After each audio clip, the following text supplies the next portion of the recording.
안녕하세요. 변방 목사의 아침 묵상 2021년 12월 10일 금요일 아침입니다. 오늘은 이사야 9장 8절로 12절 말씀을 통해서 말씀은 사건이다 이런 제목으로 함께 말씀 묵상의 은혜를 나누겠습니다. 오늘은 찬송가에 나오는 십자가를 질 수 있나 이 찬송가 가사의 마지막 절 가사가 울림이 있게 들려집니다.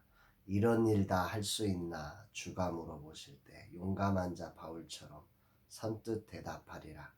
우리의 심령 주의 것이니 주님의 형상 만드소서.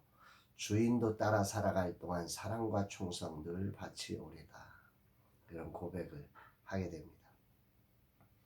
어제 신학대학원을 방문해서 교수님과의 2시간에 걸친 소중한 대화의 시간을 가졌습니다. 선뜻 시간을 내어주고 함께 소중한 시간, 새로운 꿈에 대한 이야기를 나눌 수 있어 감사했습니다. 돌아오는 길에 갑자기 이런 생각이 들었습니다. 왜 나는 나를 위해서는 한 번도 이런 도전을 해보지 않았을까? 그리고 나는 수고만 있고 아무런 명예도 없는 이런 일에 어떻게 도전을 하고 있는지 참 궁금했습니다. 그렇다고 대안을 가진 것도 아닙니다. 아무것도 없으면서 이렇게 당당하게 움직이게 하는 건 무엇일까? 분명 내 속에 일하시는 성령님께서 행하시고 계심을 느낍니다. 다음 주는 호서대학교를 방문해서 이야기를 나누려고 합니다. 불러주어서 가는 것이 아니라 도전하는 것입니다. 다음 세대를 일으켜 세워야 하기에 길이 없으면 길을 내서라도 가야 합니다. 누군가는 자신의 일을 내려놓고 이 일에 나서야 합니다.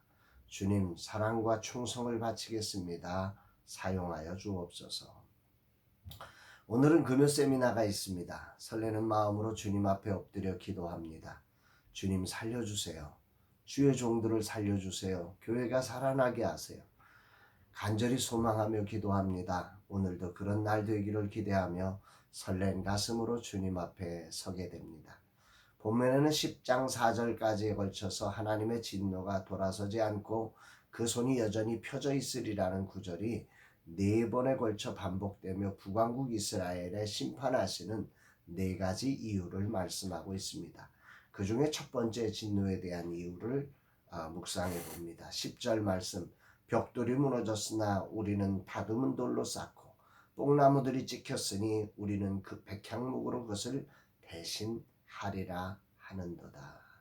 여기 주목해야 되는 것은 백향목으로 그것을 대신하리라. 하나님의 말씀이 떨어졌는데 그 말씀에 순종하지 않고 다른 대안을 가지고 살겠다. 이런 얘기라. 하나님은 북왕국 이스라엘에게 분명하게 말씀하셨습니다. 8절에 보니까 주께서 야곱에게 말씀을 보내시며 그것을 이스라엘에게 임하게 하셨은즉 하나님의 살아있는 말씀은 반드시 구체화된 사건으로 드러나게 되어 있습니다. 말씀은 그저 글이 아닙니다. 말씀은 사건입니다.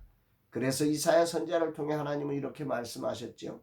이사야 55장 11절에 내 입에서 나가는 말도 이와 같이 헛되이 내게로 돌아오지 아니하고 나의 기뻐하는 뜻을 이루며 내가 보낸 일에 형통함이니라. 하나님의 말씀은 구체적인 사건으로 만들어지는 것입니다. 하나님은 이사야 선지자를 통해 이스라엘에게 이런 사건이 되는 말씀을 전해주었던 것이죠. 그러나 그들은 그 말씀을 듣지 않고 자신들이 더 좋은 대안을 가지고 있다고 말하고 있는 거예요. 우리는 백향목으로 그것을 대신하리라. 이런 말을 하는 그들을 향해 성경은 그들의 마음이 교만하고 완악하다고 지적하면서 말씀하고 있죠. 10절, 벽돌이 무너졌으나 우리는 다듬은 돌로 쌓고 뽕나무들이 찍혔으나 우리는 백향목으로 그것을 대신하리라 하는도다. 마음이 교만해져 가지고 정말 이런 얘기를 하는 거예요. 우리는 다른 걸로 대신하겠다는 거죠. 완악해진 거예요. 교만한 마음을 대표적으로 보여주는 거죠. 더 좋은 대안을 가지고 하나님의 말씀을 듣지 아니한 이 백성을 하나님은 진노하셔서 원수들을 격동시켜 심판하신다고 하십니다. 12절, 앞에는 아람 사람이요 뒤에는 블레셋 사람이라 그들이 모두 입을 벌려 이스라엘을 삼키리라. 그럴지라도 여호와의 진노가 돌아서지 아니하며 그의 손이 여전히 펴져 있으리라. 이스라엘이 원수들에 의해 삼켜지는데 하나님의 진노는 돌아서지 않고 여전히 손을 펴서 진행하고 있다는 말씀입니다. 그렇게 꺼지지 않는 하나님의 진노를 일으키는 첫 번째 죄악이 뭐냐? 바로 듣지 못하는 자기 자신감입니다. 자기 자신감. 하나님 아닌 다른 자기 대안을 가지고 하나님의 말씀을 거절하는 거죠. 자기 생각이 있어서 말씀이 들려지는데 그거보단 이게 더 나아 이러고 있는 것입니다. 오늘 이 말씀을 묵상하면서 나는 오늘 말씀이 들려지는 곳에서 다른 대안으로 인해 말씀을 듣지 못하는 자는 아닌가 이런 질문을 하게 됩니다. 말씀을 듣지 않아도 되는 다른 대안을 가진 것을 하나님이 얼마나 싫어하시는지를 오늘 말씀을 통해서 분명하게 깨닫는 거죠. 이미 이스라엘 백성들은 자신들에게 하나님께서 말씀하셨다는 사실을 우린 못 들었어요. 이렇게 우길 수도 있을지 모르겠습니다. 그러나 성경에서 하나님은 분명하게 말씀하셨다고 하십니다. 주께서 야곱에게 말씀을 보내시며 임하게 하셨다. 하나님은 분명하게 말씀하십니다. 그렇다면 왜 북왕국 이스라엘은 말씀을 듣지 못하고 다른 대안을 따른 것일까? 세상을 산다는 것은 세상의 힘을 느끼는 것이죠. 그리고 세상은 끊임없이 세상의 힘이 아름답고 세다고 말합니다. 도적이 오는 것은 도적질하고 죽이고 멸망시키는 것인데 그 도적이 아름다운 옷을 입고 아름다운 언어로 우리를 위하는 것처럼 오기 때문에 우리는 이 도적에게 속는 거지. 사람들은 대한민국의 빚이 1,000조 원이 된다고 하면 다들 두려워합니다. 그러나 당장 재난지원금으로 4인 가족 100만 원을 준다고 하면 기뻐합니다. 이것이 바로 도적이 우리의 마음을 빼앗는 방법이지요. 모르지 않습니다. 그러나 다음에 하면 되고 다른 방법이 있을 것이라는 생각을 하는 거죠. 북왕국 이스라엘도 그렇게 하나님의 말씀보다 당장의 위기를 넘길 좋아 보이는 대안에 마음을 빼앗기는 것입니다. 깨어있지 않으면 인간은 이렇게 순간적으로 넘어갈 수 있는 존재입니다. 내 안에는 나를 좋게 만들려는 욕망이 있기에 이것을 자극하면 판단력을 잃고 이스라엘처럼 하나님의 말씀을 버리고 인간적인 대안을 붙들어 버리는 것입니다. 오늘 아침 주님은 내게 이런 욕망의 눈이 어두운 부분이 있는지 돌아보게 합니다. 사실 어젯밤에 천안에 있는 대학까지 내가 굳이 이런 역할을 해야 하는가, 차를 타고 멀리 다녀오면 힘겨운데 하는 그런 생각이 들었습니다. 나한테 돌아오는 것이 하나도 없는데 뭐하러 이렇게까지 하느냐고 말입니다.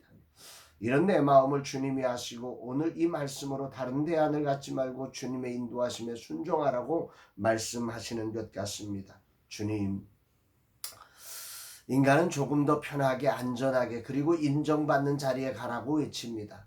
내 속에서 사단은 하나님의 생각을 도둑질하며 이 길로 가라고 마구마구 외칩니다. 이런 생각들이 외쳐지면 내 속에서 그래, 왜 나만 이렇게 걸어야 해? 아무도 날 위해 이렇게 해준 사람 없는데 나는 그렇게 살아야 해? 모두 나보다 더 잘 사는데 왜 내 속에 아직 죽지 않은 자아가 마구 일어나 외치기 시작하는 거죠. 그러나 나는 외칩니다. 내가 온 것은 양으로 생명을 얻게 하고 더 풍성히 얻게 하려 하심이라. 나는 주님을 믿습니다. 말씀은 사건임을 믿습니다. 비록 이 땅에서 내가 걷는 길은 아무런 유익이 없는 것 같지만 이 길이 생명을 얻게 하고 더 풍성히 얻게 하시는 주님의 길임을 말입니다. 그래서 나는 주님을 따라 오늘도 걸어갈 것입니다. 내가 아니라 다음 세대를 세워가는 이 일에 나의 후반전을 드릴 것입니다. 내려가는 길을 만들 것입니다. 전반전 주님의 은혜로 올라가는 길을 여기까지 인도받았으니 이제 멋지게 내려가겠습니다. 주여 이 종을 받아주소서. 이 종이 끝까지 승리하게 하여 주옵소서.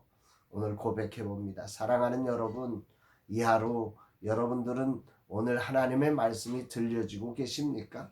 그 말씀을 따라서 순종되어지고 계십니까? 오늘 그 하나님의 말씀 앞에 여러분들의 대안을 가지고 그 대안을 이루느라고 하나님의 말씀을 버리고 있지는 않으십니까? 주님의 이 거룩한 말씀의 노크를 통해서 오늘이라는 시간 하나님의 말씀 앞에 순종되어지는, 정말 주님이 주신 자기를 부인하고 십자가를 지고 주님 따르는 거룩한 날, 생명을 얻게 하고 더 풍성히 얻게 하시는 하나님의 은혜가 풍성한 날 되기를 주의 이름으로 축복합니다. 사랑합니다, 여러분.